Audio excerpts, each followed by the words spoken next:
The BIA Gala dinner is the key date in the UK life sciences calendar, the point at which we dust off the tucks and posh frocks, make new contacts, catch up with old ones, sample some delicious wares, celebrate our incredible sector, and prop up the bar until the early hours. Sadly, this isn't possible in January 2021, but we thought it important to mark the day, to reflect on an incredible year, and to listen to reflections from key industry figures. A significant part of the gala dinner is to introduce our BIA Charity Partnership of the Year, and this year we're thrilled to be working with Ovarian Cancer Action.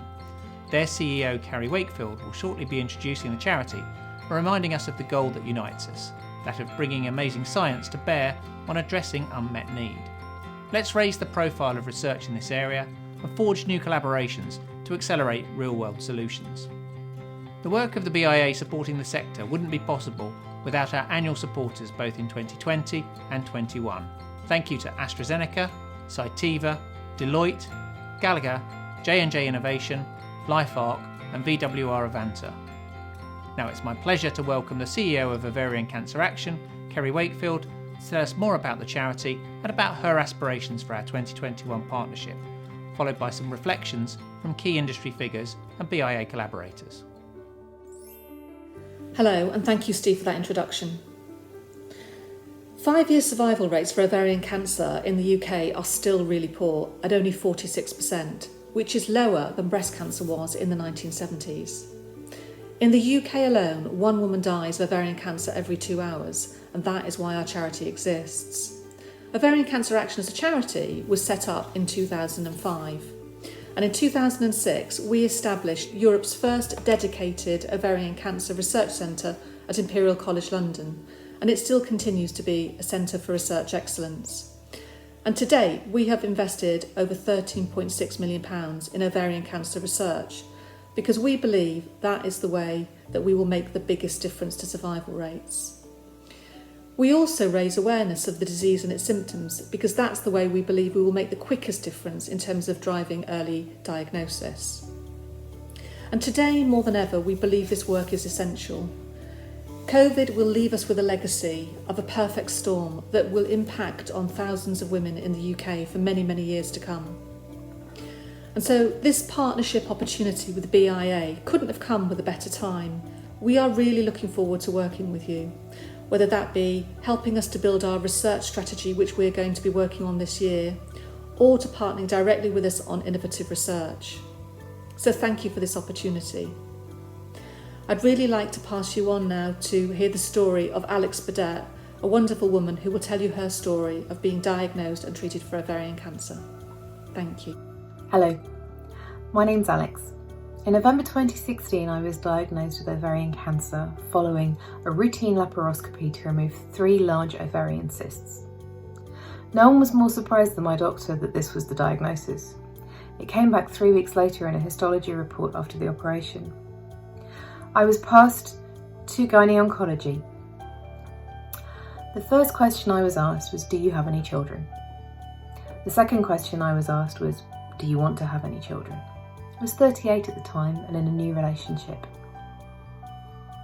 I was advised that this kind of cancer can be extremely aggressive and that we shouldn't take any chances. Sadly, there weren't very many studies that could back up exactly the kind of cancer that I'd had, and so they felt that the best course of action was for me to have a full hysterectomy and pelvic clearance. I had a 10.5-hour operation, spent 10 days in hospital, and now sport a 13-inch scar down my front. I had a year off work, and I'm now in permanent surgical menopause, taking HRT for the rest of my life. I was stage 1. The operation wasn't strictly necessary. The only way they could find out that I didn't have any more cancer in my body was to put my body through all of that. That's why I'm so grateful that the OCA is funding so many studies into kinder treatments for women like me, and funding screening tools to research in order to find cancer earlier. Stage 1 is a really, really, really positive diagnosis. I have a 95% chance of survival, and currently I'm 4 years clear. I'm a really, really good success story in the treatment of cancer. Let's make more of them. Thank you for supporting the OCA. I'm really grateful.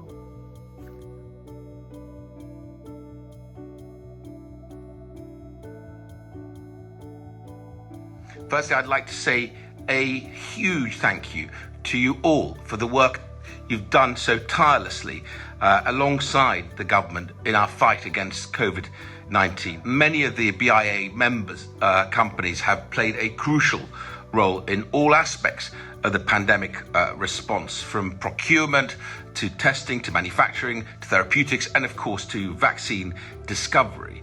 We thank you sincerely from the bottom of our hearts for the role you have played and continue to play in the tackling of this evil pandemic. And whilst times remain challenging, I have no doubt we will continue to achieve great things together in 2021. We must always remember biosciences is about patients, it's about people, it's about saving and improving lives. This is the mission that unites us all. To do this, the government will continue to work closely with industry to ensure you have the support that you need to grow, to be productive, and ultimately to deliver the medicines and medical technologies we need to save lives in the future.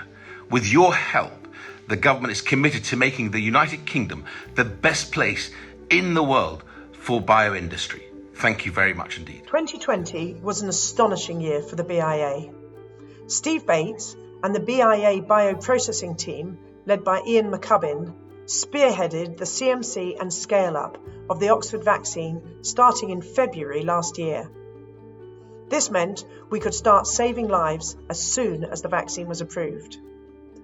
I want to recognise this astonishing contribution from the BIA, its foresight, commitment and generosity. Thank you. I'm sure when we come back to look at 2020, our memories will be dominated by COVID-19.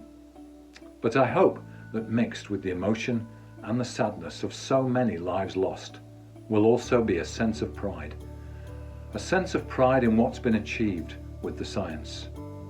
It was an honour to be invited to join the BIA's task force back in March and April, bringing the community together to make sure that we didn't drop the ball in the scale-up and the manufacture of those promising vaccines. As we look forward to 2021, there is still so much that can be achieved with the science. The vaccine rollout, dealing with the variants as they come up, and inspiring a green recovery. So much positivity for our community to be involved in. I'm June Rain of the MHRA. This is a great opportunity to highlight our enormously valuable engagement in our response to the COVID-19 pandemic. BIA membership has delivered brilliant science, essential for protecting health. In our last joint conference, we set out our future as a key enabler of the innovation ecosystem, securing UK as the best location for developing innovative products. So thanks for your contribution and your engagement over the last year. Let's keep it up. Thank you so much for those reflections on what's been an incredible year. We can't wait to see you all again in person later this year, and look out for information on the Biotech Social of 2021, the BIA Garden Party. And thank you also to those companies who've already pledged their support for what will become the flagship networking event. And lastly, the BIA Gala dinner will be back. The date to note already is the 27th of January 2022. Look out for further information later in the year. It just leaves me to wish you all a happy, healthy and successful 2021, and I look forward to seeing you all virtually at one of our many upcoming networking events, or in person I hope, later in the year.